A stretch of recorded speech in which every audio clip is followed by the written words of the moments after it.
Shout out to Skillshare for sponsoring this update. Develop your skills for less than $10 a month, and the first 500 people to sign up get the first 2 months free. Just visit skl.sh/theknow2 to get started. That's right! Welcome to The Know, I'm Ashley. The internet was in kind of a tizzy recently after a leak got some people wondering if 2 big-time sequels are in the works. The leak from Amazon Italy was spotted by posters on Reset Era. It listed Bloodborne 2 for PlayStation 4 and Sunset Overdrive 2 for Xbox One. Both had release dates of December 31st, 2019, which were, well, they're most likely placeholders. It's, last day of next year. Of course, people have been clamoring for a Bloodborne sequel for a while, and some thought Sony might unveil it at E3 this year. Obviously, that didn't happen. As for Sunset Overdrive 2, a little bit harder to imagine considering the developer Insomniac Games is hard at work on the Spider-Man exclusive for Sony that's releasing later this year. However, they are going to be finished. That game comes out in September. They got to work on something after that. They've already got a bunch of assets for Sunset Overdrive, and I want this to be true because it was so good. Amazon has taken down the pages, so we'll see if any of it turns out to be true, but you might remember that a Walmart Canada leak earlier this year turned out to be accurate about a lot of upcoming games, including Just Cause 4 and Rage 2. So sometimes these things do turn out to be true, and in this case, I think we'd like them to.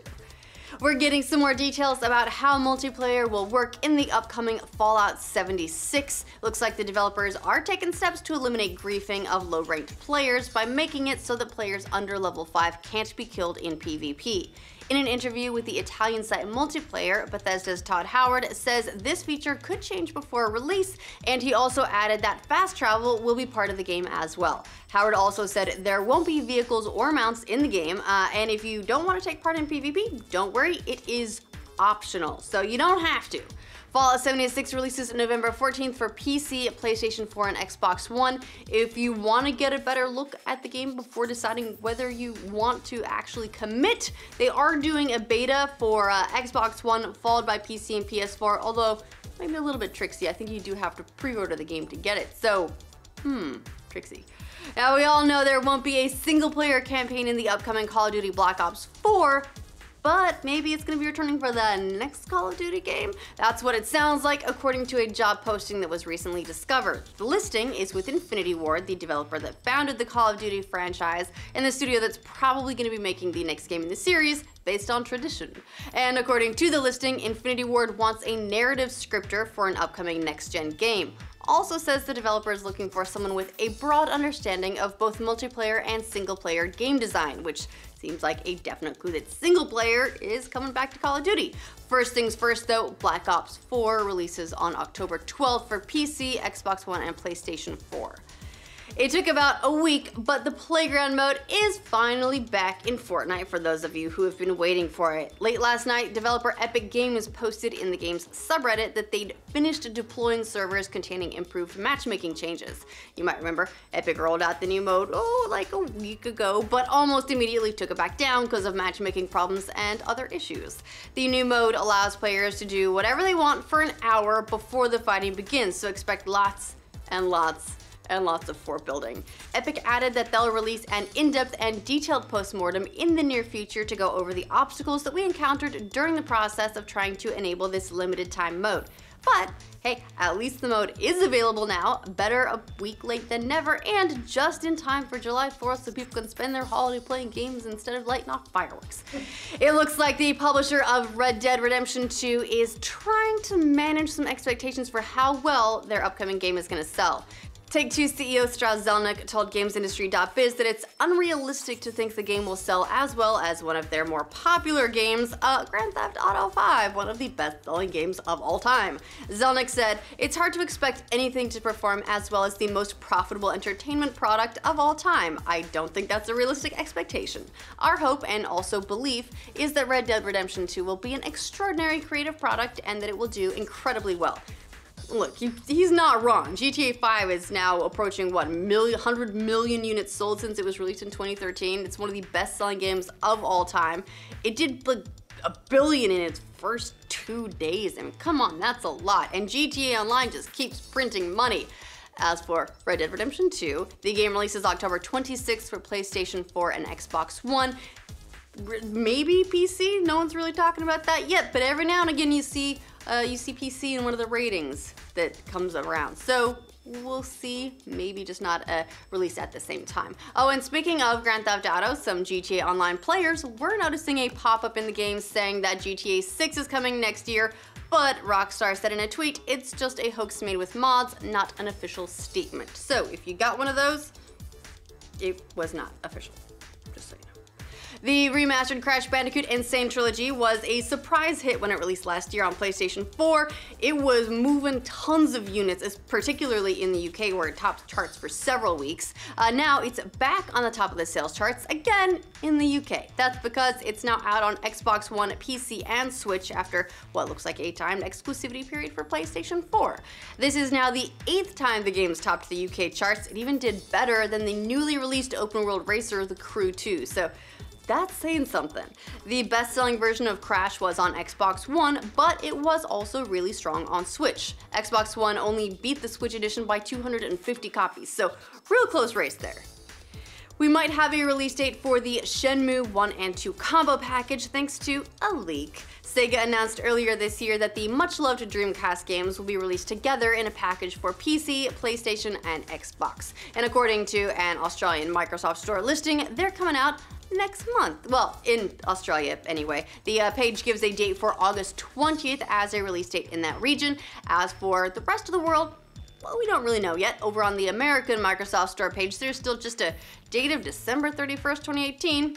That's also placeholder. The ports were announced earlier this year. They've got some improvements like new graphics, controller options, but they aren't full HD remakes or remasters, so if you're hoping for that, temper your expectations. That weird Quentin Tarantino Star Trek movie? Apparently still in the works. Zachary Quinto confirmed it on the Happy Sad Confused podcast and went a step further, saying the way this idea was presented to him was that it could include the current cast. So now I guess we know it's not something crazy with a whole new set of characters, but still gonna be a ways off if it happens at all. Sometimes you just don't know with these things. No matter what, the next Trek movie will be a time travel one that brings the current crew members of the Enterprise face to face with Kirk's father, played by Chris Hemsworth, who would be returning to the role that launched him into stardom. Well, you could argue that. Although I'm gonna go ahead and just say, Cabin in the Woods. Anyway, besides, he only lasted a couple minutes in the Abrams film. Anyway, after that, Tarantino will be done with Once Upon a Time in Hollywood. We'll see if he actually steps behind the camera and makes this mysterious Star Trek idea that has everyone so excited and will probably involve a lot of swear words. A Quiet Place was a surprise mega hit earlier this year. It was so good, so tense. I don't like scary movies, but I really, really liked it. The film pulled in almost $330 million on a $17 million budget, so it really shouldn't be a huge shock to anybody that the producers want to make a sequel. Doing interviews supporting the home video release producer, Andrew Form confirmed Paramount is anxious to get the ball rolling on the follow-up, but that everyone's in agreement not to rush into it. It will happen, but they don't want to do something quickly and badly. Form also said John Krasinski would absolutely be part of the sequel. He starred in, directed, co-wrote, and produced the original. Now, Andrew Form said it's too early to guarantee to what degree Krasinski would be involved, but we'll see what levels. I mean, he basically wore all the hats with this one. Maybe he'll just wear some of the hats these times. I don't know. Either way, they're taking it slow, but we know they are developing a sequel, and that's very, very exciting because I kind of want to know what comes next. Okay, that's the news for this roundup. Let us know what you think of all of this updates in the comments down below. To make sure you get news from every corner of the internet every weekday, like this video. If you're new here, subscribe to the know, and heads up, no regular news tomorrow because it is 4th of July. We're Americans. That means we have to take the day off and light off a bunch of fireworks. It's the law. And we wouldn't want to run afoul of the law, so that's what we're gonna go do. We will have a video. It'll just be a little bit different, but I hope you watch it anyway. This has been your PSA. Thanks to Skillshare for sponsoring this update. Skillshare is an online learning community offering more than 20,000 classes across tons of interests: design, business, photography, film, writing, animation, film production, marketing, productivity, web development, whatever. Basically, if you want to learn about something, they've got something to teach you. Pretty broad, I know, but here's some good classes you can try. There's customizing type to create word marks, logo design, self-portraits, duotone vector illustration, UI design essentials, beginning web design, pixel art fundamentals, and like 20,000 more. There's a lot, and they're cool. Skillshare believes in accessible learning, and the price reflects that. An annual subscription with unlimited access to classes is less than $10 per month. I mean, try getting like a single college textbook for that. And since Skillshare is sponsoring this video, the first 500 people to visit the link skl.sh/theknow2, and we'll put that in the description as well. It's a little bit easier to click on. We'll get their first 2 months free to try out with no obligation.